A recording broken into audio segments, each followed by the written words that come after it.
Hello everyone, welcome to StudyIQ. So in this session, we will discuss about the trends of inflation over a past decade. Okay, so last 10-12 years, we will see the inflation and how is it increasing, decreasing. The trends is what we are going to see here. And we will also talk about growth. We will compare inflation and growth. What are the reasons for decreasing growth and what are the measures that RBI and central government do and how is it affecting the growth. Everything we will compare here.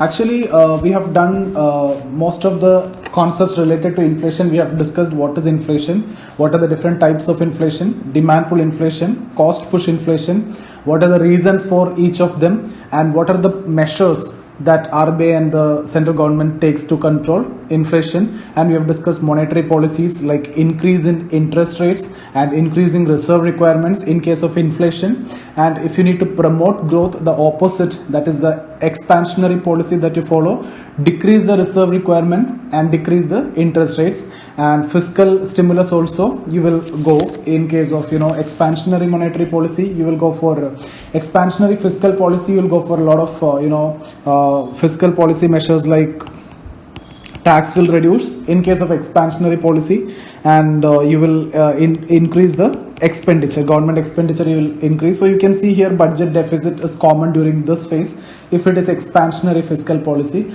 And if there is an inflation, this is to promote growth. Okay, so in this context growth will increase.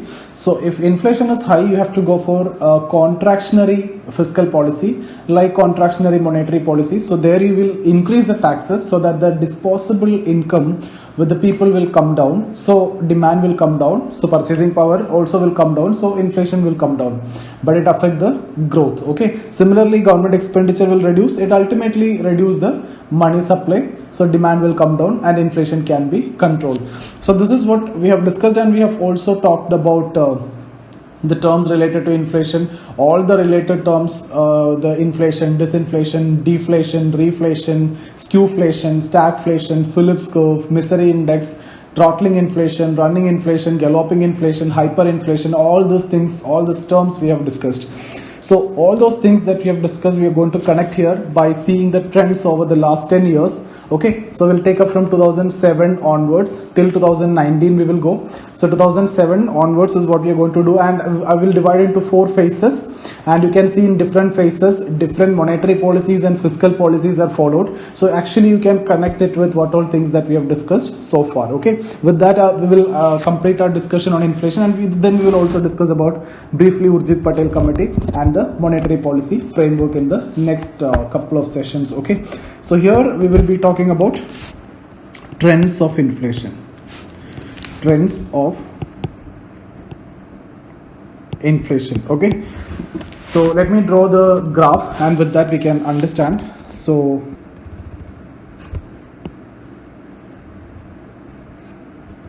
I'm starting from 2007. Okay, starting from 2007.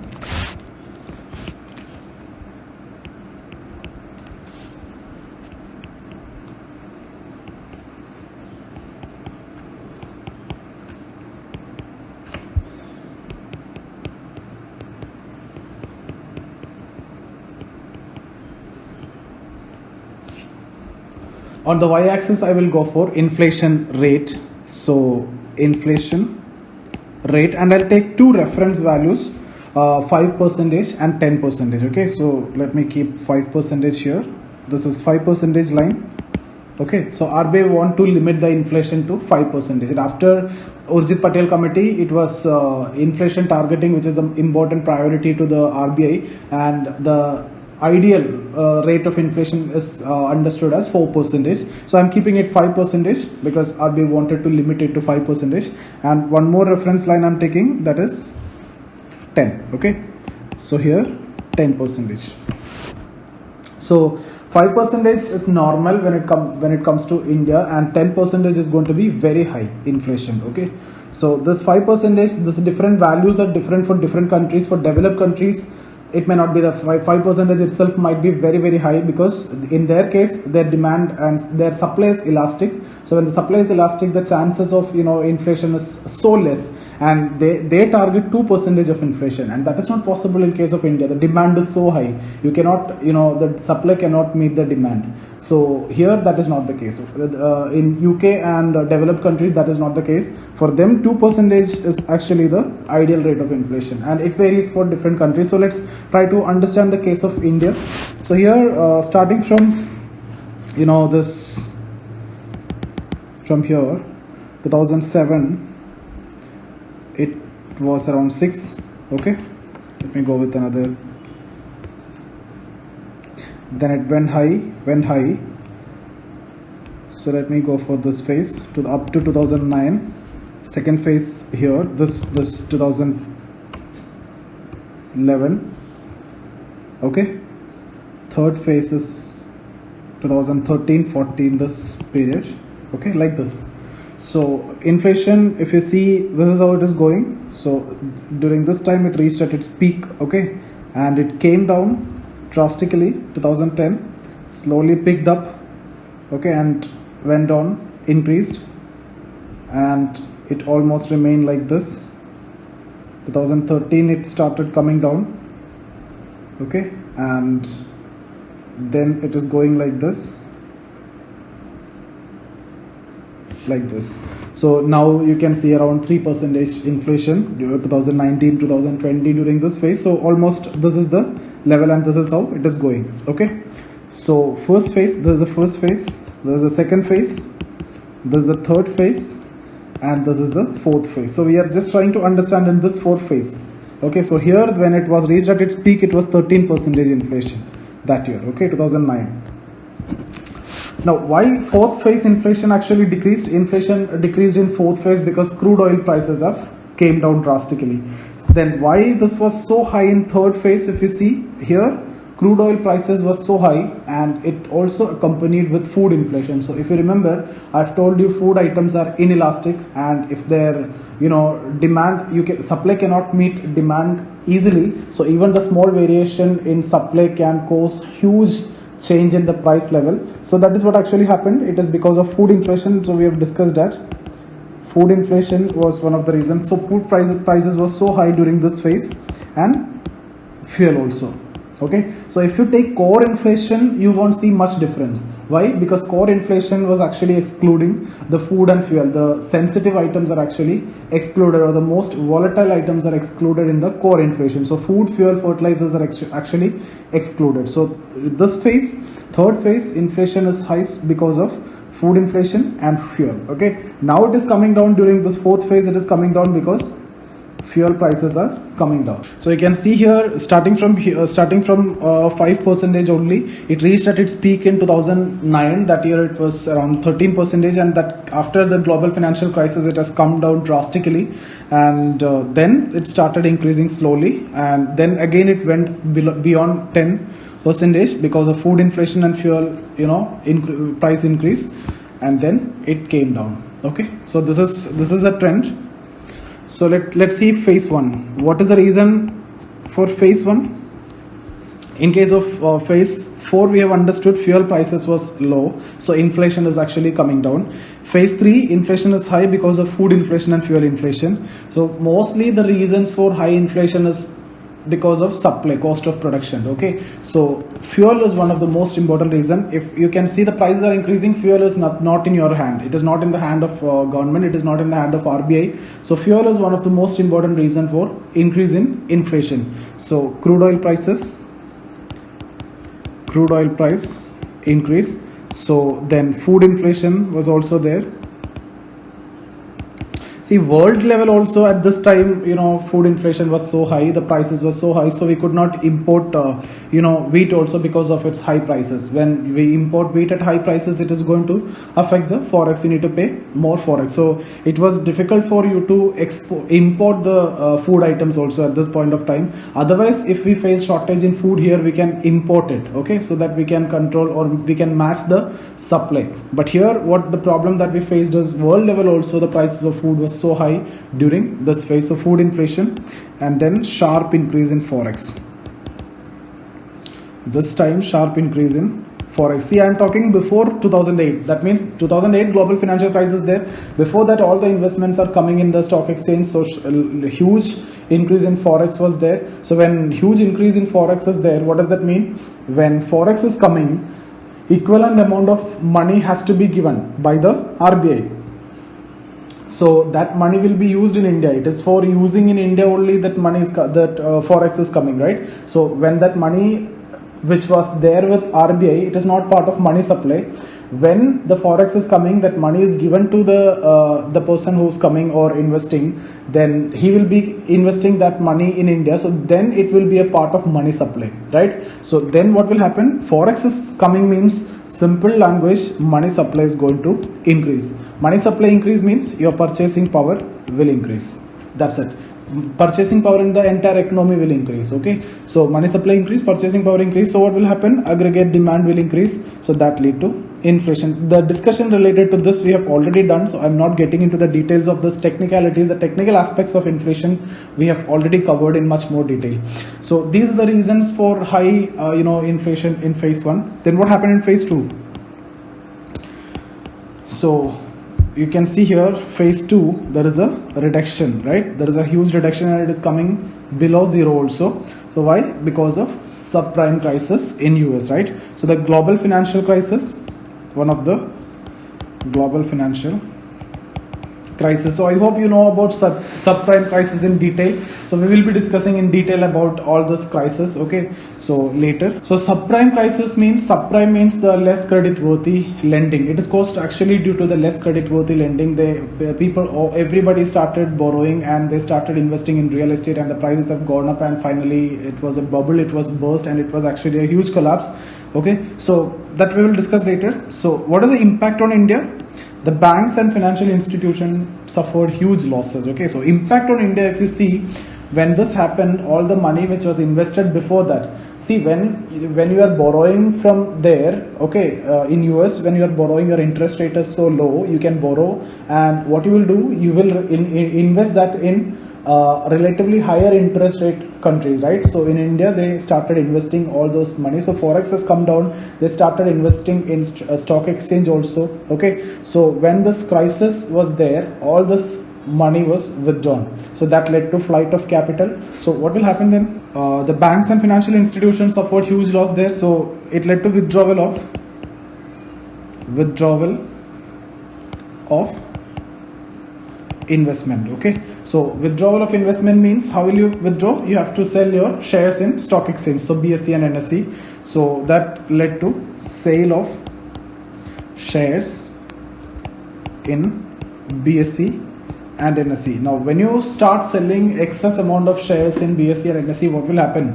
The share market will collapse, Sensex will come down. So what happened with Sensex? Sensex came down. It in fact came down from 22,000 to 8,000. Such a big change it was there at that time. Okay, so that is the impact on India. When we discussed about quantitative easing and quantitative tapering, I have discussed with you with all the technicalities. How is it going to happen? How is it going to affect India? How is it going to benefit India? Quantitative easing, how is it benefiting in India by with the arrival of forex, and what is the threat? Everything we have covered, so I'm not getting into the detail of it. So Sensex has come down, Nifty also came down. So what happened now? The forex is withdrawn, right? The dollar is going out. So when the dollar is going out, how is it going to happen? The demand for dollar is increasing, right? So demand for dollar will increase. So what will happen? Because these people are looking for dollar now, they want to take the capital back. So that has to be taken back in terms of dollar by giving rupee back. Okay, so now if you see, this is a normal situation. There is a aggregate demand of dollar. So the demand for dollar, and there is a supply for dollar. So this is quantity, and this is the price in terms of rupee. The price of dollar in terms of rupee on the y-axis. So demand for dollar increase now. What will happen? Demand. This is the current position, ideal situation. Let's say 60 rupee for $1. Now what happens is the demand for dollar is increasing. The demand curve shift rightward like this. So you can see here the price of dollar in terms of rupee is increasing. So the 60 becomes 70. Okay, now this is what you call as depreciation. Earlier for $1 you need to pay 60. Now you need to pay 70. So this increase is what you call as depreciation. Okay, and this system is what you call as floating exchange rate system, and our system is managed float or dirty float, because RBI can interfere here.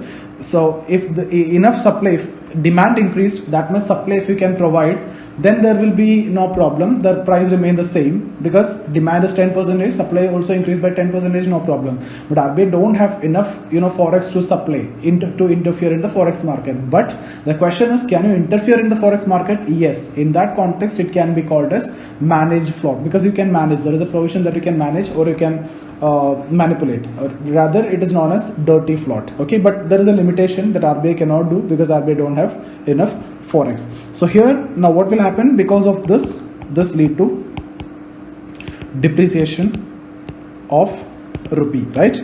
So that lead to depreciation of rupee, that is one of the most important problem, or I would write here rupee convert to dollar, because the investors have rupee, or they will get in terms of rupee, that when they are taking it back, they will convert that in terms of dollar. So rupee convert back in terms of dollar. So when rupee convert back in terms of dollar, then what will happen? See, we are actually discussing here why inflation has come down in the second phase. Okay, so rupee now is going to give to RBI and take dollar from RBI. So the rupee which was there in the circulation, which was part of money supply, now going to be with RBI. So when it was with RBI, it will not be counted as part of money supply, it won't be counted as part of M0. Okay, so this is not the cash reserves. Cash reserves are part of M0, so don't be confused here. Cash reserves are part of M0, but this is not part of M0, because this is kept idle with RBI. So this rupee which was there in the market now will be taken by that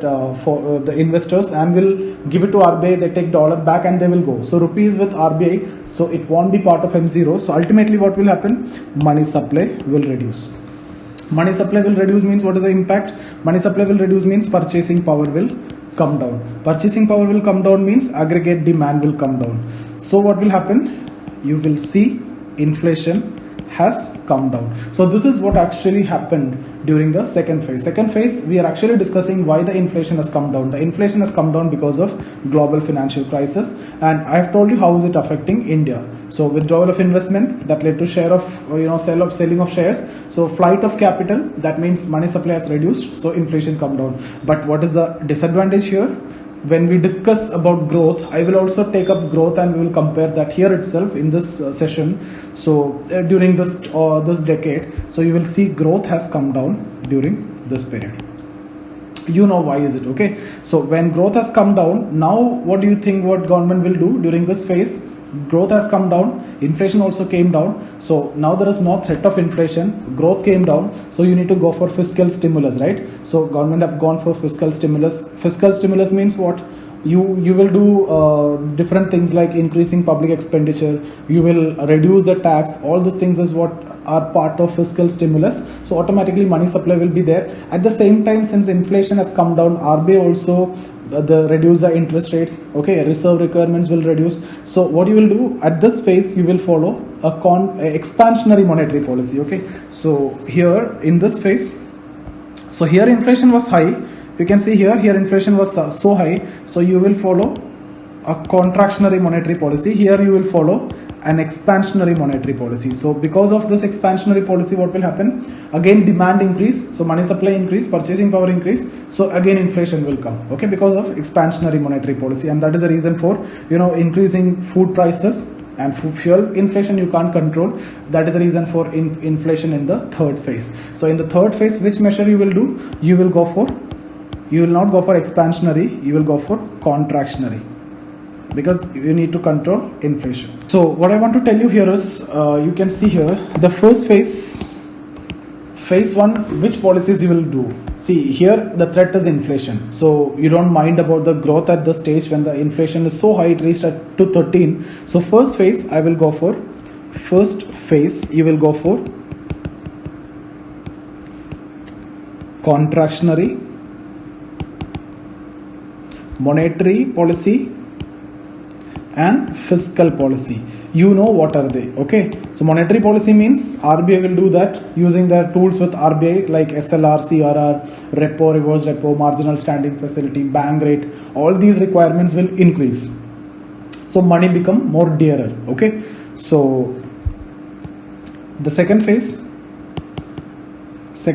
now inflation has come down drastically, so now you need to promote growth, so you will go for fiscal stimulus and reduce interest rates and all for promoting investments. So expansionary monetary policy and fiscal policy. I'm not writing it completely. So what about the third phase? So in the third phase, you will see here inflation is high, so controlling inflation is the most important priority. So what you will do?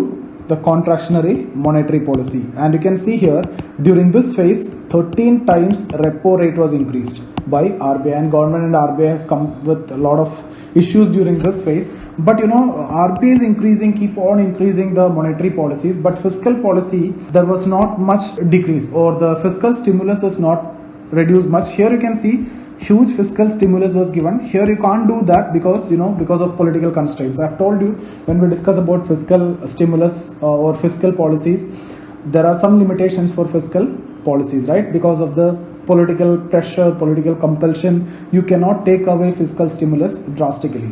Okay, so because of political compulsion, fiscal stimulus actually marginally reduced.